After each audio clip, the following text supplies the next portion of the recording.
What's up, you guys? Welcome back to WideBody Nation. Well, the Dodge Demon 170 has been released, and yes, that is the name. Could they have been a little more creative? I think so, but it's a pretty cool car. I'm gonna do another full-length review on the video with my normal setup where I'm in the corner and you guys can see a bunch of things on my screen. Just wanted to get my initial impressions out there. My first and foremost impression, they say the starting price with gas guzzler tax and destination and a few other things is going to be $100,361. Obviously, unless you got the hookup, you're not going to be paying anywhere close to that. You're going to be paying probably double, triple, maybe quintuple that. I could easily see these things going for a $250,000, like $250,000, if not the more desirable specs, low number cars or even number cars. I mean, it says they're only going to be making 2,500 to 3,000 of them. And you guys got to remember, the quantity of cars being made right now is not consistent. So I would guess it's going to be on the lower end, maybe 2,500. A lot of those cars are going to get bought up by big money people, big money shops, foreign entities as well. So, you know, a lot of people are already asking me on Instagram if I'm going to get one. And I just laugh because as much as I would like to get my hands on one, it's going to be almost impossible to get one. I mean, you got people like Demonology that have got a decent following that are probably going to get one. But yeah, I mean, it's going to be almost impossible to get. And then you have the next problem, which is going to be most people aren't even going to drive these things, even though they're warranted and all that. Like, it's kind of a shame. I like, it's fun and all that. I think the best cars that Dodge has released are the cars that are not limited production that people can actually race. For instance, like Demonology.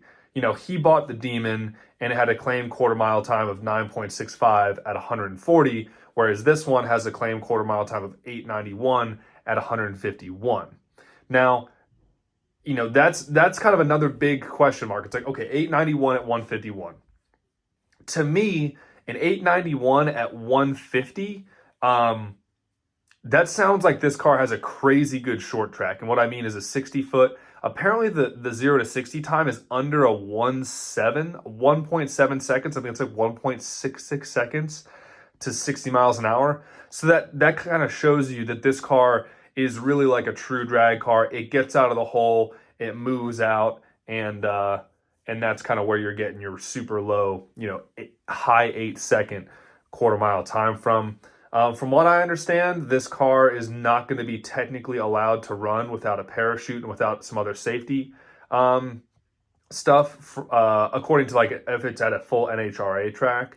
Now, again, if you buy this car and you go to a track, like if I bought this car, I went to Beach Bend Raceway Park here in close to me, Bowling Green, Kentucky.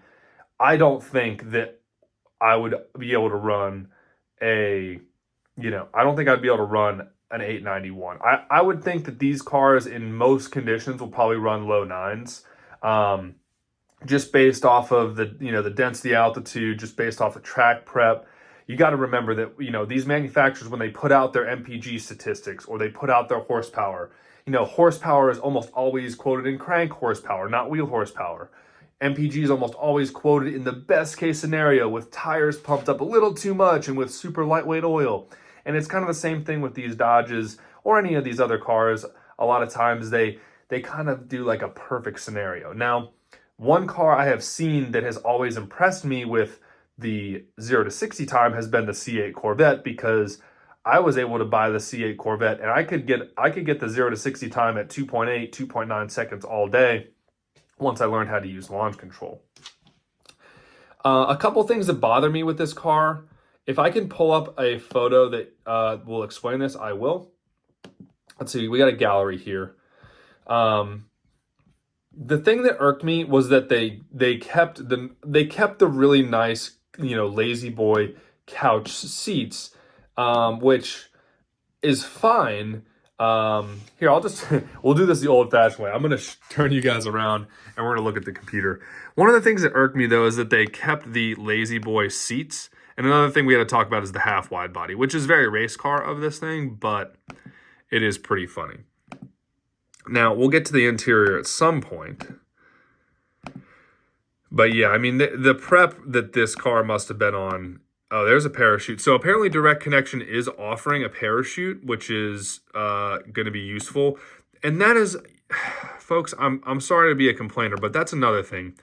Direct Connection has been out for over a year now. They've had catalogs coming out for 2 years now. Here are the carbon fiber optional wheels, which those can't be cheap. Those are probably a 5 or 10 grand option. I owe you guys a full video on this, like I said.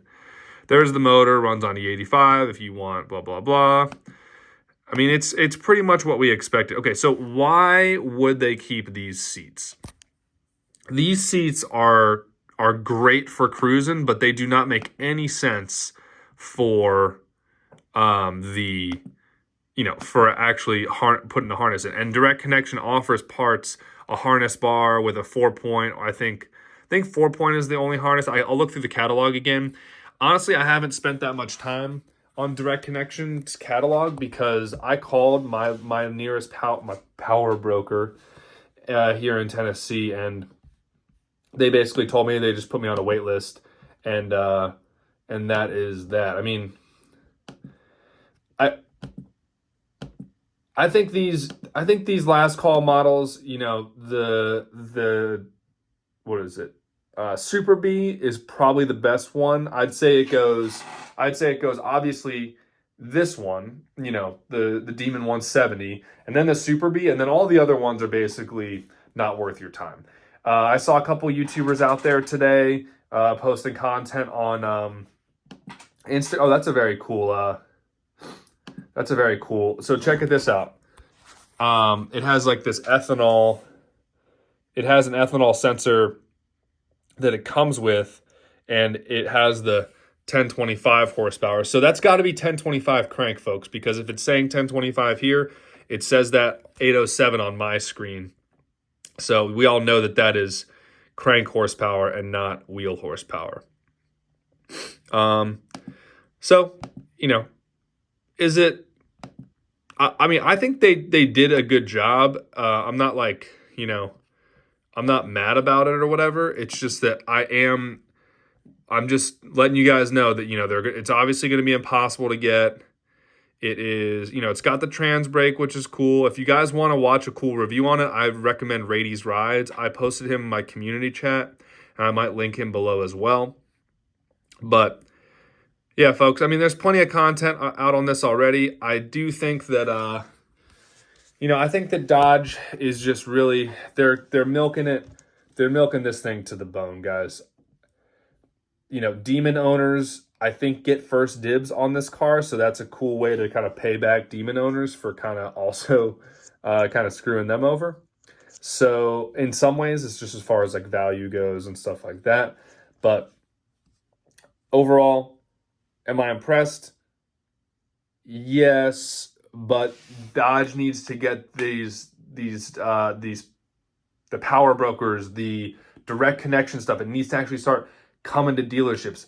The explanation I got was that Direct Connection stuff was all the good stuff, you know, the Diablo tuner that comes with the stage kits, you know, the pre-stage kit, stage 1, stage 2, that would give me, you know, 900 and some horsepower for my jailbreak under warranty, which is why I haven't modified I've been waiting to modify my jailbreak because I'm hoping that I can get an extra 100, 150 horsepower under warranty. That's all that car needs, at least for now. I mean, we're just going to, you know, but that's another video. All I'm saying is that it's cool that Dodge has pushed this out, but if they don't follow it up and actually push that Direct Connection stuff out, it's just another FU to customers. Like, they've already been kind of like just rubbing it in our face that they can just get as much money as they want.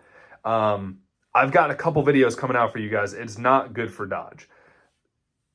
Dodge is about to just become like a trash company. It's going to be probably more or less a Kia, Hyundai, you know, dumping ground type of brand, and they deserve it, honestly. I'm not impressed with how Dodge has handled the last 2.5, 3 years. I think ever since they got rid of power dollars, ever since they started charging massive markups on regular SCAT packs and Hellcats, you know, it's just The dealerships have gotten nasty. They've gotten very predatory with their lending. It's just, you know, they've done sneaky stuff too. They got rid of power dollars and they raised MSRPs a lot.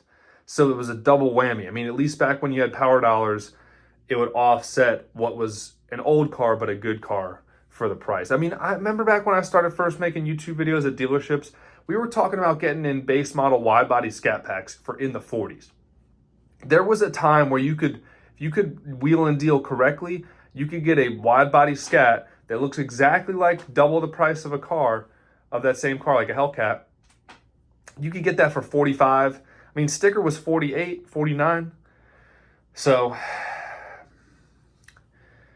you know, Dodge, I guess it's just kind of a fitting end, honestly. So if you guys have not protected your Mopars, you know, destroyer1320.com. If you don't know what I'm talking about, I just go to destroyer1320.com. We cover Durangos, Grand Cherokees, Chargers, Challengers, 300s, 1500s, Rebels, TRXs. And we've got more coming. We're going back in time. We're going to be covering older Chargers and Challengers. We are also looking at covering Jeep Wranglers as well, because there's a lot of people who have Jeep Wranglers and a lot of Jeep Wranglers that get stolen or messed with, especially because people drive with the door. It's coming up to car season. So, hey, if you're rolling into car season and your Mopar is not protected, I can't unsteal your car. I always tell people, I can't unsteal it. You know, people send me pictures of their stolen car. Hey, license plate this, VIN that. Here's a picture. Please post it. Please do a reel. Please. I mean, the police couldn't find, Dodge and the police and Uconnect and everybody in the United States took 18 months to find my last stolen Dodge. And that's just ridiculous. So y'all got to do what you can to protect these cars, and the information is out there. So let me know what y'all think of the Dodge Demon 170. I will do a full, you know, like analysis video on it in like on computer format. And like I said, I've got a lot of car market videos coming out again, because there's opportunities, but there's also a lot of shenanigans going on, and it's not good. It's very bad. So appreciate y'all for tuning in. Let me know if you guys like this format. Appreciate y'all for tuning in. Stay safe out there, and I will see you guys for the next video.